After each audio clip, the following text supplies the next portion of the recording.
బాబొస్తే private వాళ్ళకి పండగ, private సంస్థలకి. అదే సందర్భంలో ప్రజలకి కష్టమైపోద్ది. ఇప్పుడు ఇదివరకు మెడికల్ ఫీజులు అయన్నీ ఇష్టారీతిన పెంచేశారు. 2014, 19లో. జగనొచ్చాక ఆ ఫీజులు తగ్గించాడు. ప్రైవేట్ విద్యా సంస్థల్లో కూడా. దాని మీద నాళ్ళు కోర్టుకెళ్తే కూడా, కోర్టు కూడా తప్పుపట్టి ప్రభుత్వందే కరెక్ట్ అని చెప్పింది.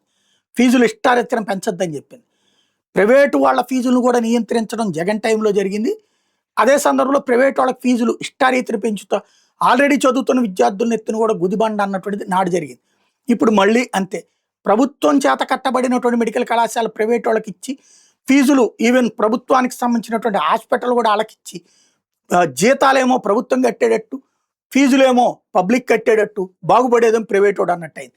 ఇప్పుడు వచ్చే ఏడాది నుంచి వృత్తి విద్యా కోర్సులు కొత్త ఫీజులు ఇస్తారట. కొత్త నోటిఫికేషన్ జారీ చేయబోతుందట కమిషన్. ప్రతి 3 ఏళ్లకోసారి ఉన్నత విద్యా నియంత్రణ పర్యవేక్షణ కమిషన్ ఫీజులు నిర్ణయిస్తుంది. ఈ మేరకు 26, 27 విద్యా సంవత్సరం ప్రారంభం నాటికి కొత్త ఫీజులు నిర్ణయించాల్సి ఉంది. సుమారు 3,000 విద్యా సంస్థల ఫీజులు ఖరారు చేయాలి. ఇంజనీరింగ్లో ప్రస్తుతం కనిష్ట ఫీజు 43,000 ఉంది. గరిష్టంగా 1,20,000 ఉంది. కన్వీనర్ కోటాలో చేరిన విద్యార్థులు ప్రభుత్వం మొత్తం ఫీజులు చెల్లిస్తోంది.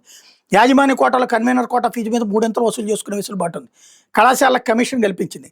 అంటే 43,000, 1,20,000. కళాశాలలు చేసిన వ్యయం ఆధారంగా ఆయా విద్యా సంస్థల ఫీజులు నిర్ణయిస్తారు. ఫీజులకు సంబంధించి త్వరలో నోటిఫికేషన్ విడుదల చేయబోతున్నారు. ఫీజుల విధానం మీద ప్రభుత్వం కసరత్తు చేస్తోంది.